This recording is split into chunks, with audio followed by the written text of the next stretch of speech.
تا حالا فکر کردی که وقتی یه فایلی رو حذف میکنیم واقعا چه اتفاقی براش میافته؟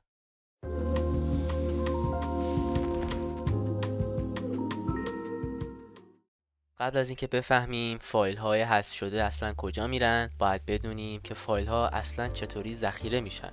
یه فایلی رو مثل عکس یا ویدیو ذخیره میکنید و کامپیوتر اونا رو به داده های 0 و 1 تبدیل میکنه. اما این اطلاعات به صورت 0 و 1 یک تیکه داخل هاردتون ذخیره نمیشه. حافظه اون 0 و 1 ها رو به بخشای کوچکتری تقسیم میکنه و سیستم عامل با استفاده از فایل سیستمی مثل NTFS مشخص میکنه که هر قسمت از فایل ها کجا باید قرار بگیرن. داخل ویندوز این اطلاعات که اسمشون سکتور هستن داخل ساختاری به نام مستر فایل تیبل یا MFT ذخیره میشه. MFT ها در واقع یک نقشه هستن که به سیستم میگه نام اون فایل چیه، حجمشون چقدر و چه اطلاعاتی داره و از همه مهمتر داخل کدوم کلاستر قرار دارن. کلاسترها همون فضاهایی هستن که سکتور و فایل های ما داخلشون قرار میگیره. پس متوجه شدیم که هر فایل دو بخش اصلی داره: دیتا که خود اطلاعات فایلی یعنی 0 و 1 و خود دیتا خود اون فایل ها هستن، و متا دیتا که اطلاعاتیه که مسیر و مشخصات فنی اون فایل رو نگه میداره. که یعنی وقتی شما یه فایل رو باز میکنید، سیستم عامل اول MFT رو چک میکنه، مکان کلاستر رو پیدا میکنه و سپس سکتور و فایل اون رو به شما نمایش میده. وقتی دکمه دیلیت رو میزنیم دقیقاً چه اتفاقی میافته؟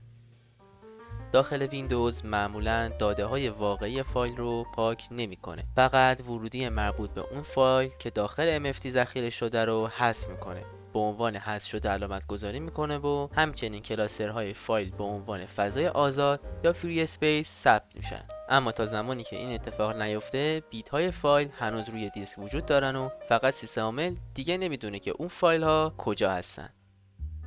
اما خب فایل ها چطوری ریکاوری میشن؟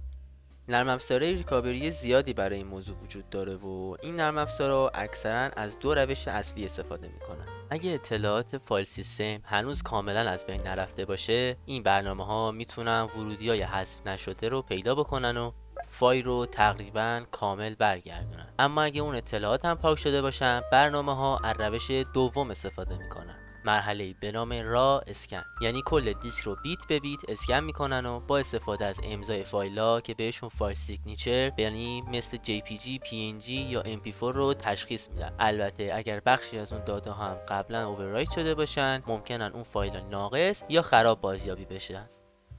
چرا بازیابی روی SSC ها به نسبت خیلی سخت‌تر از HDDه؟ تا اینجا گفتیم که وقتی یه فایل رو حذف می‌کنیم، سیستم عامل فقط اطلاعات مربوط به اون رو از فایل سیستم حذف می‌کنه و داده‌های واقعی هنوز روی حافظه وجود دارن. این موضوع برای هارده HDD کاملا درسته، اما برای SSC ها داستان یکم فرق میکنه. حافظه های SSC از تراشه هایی به نام NAND فلش استفاده میکنن. برخلاف HDD این حافظه ها نمیتونن مستقیما روی داده های قبلی عملیات بازنویسی رو انجام بدن. قبل از نوشتن اطلاعات جدید باید یک بلوک کاملا پاک بشه. به همین دلیل SSC یک کنترل داخلی داره که دائما حافظه رو مدیریت میکنه.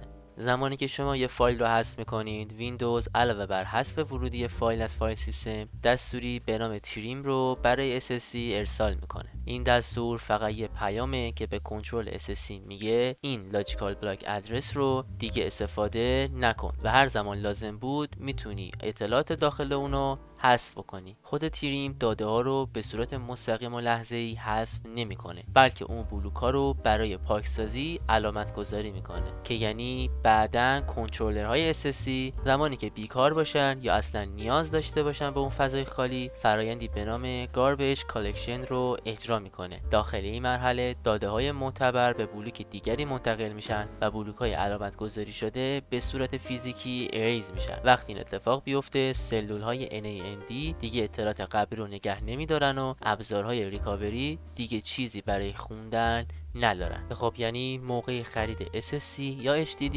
باید به مقدار اهمیت فایلاتون اهمیت بدید، که یعنی اگه میخواد یه فایلی رو امن نگه دارید بهتره که از HDD استفاده بکنید.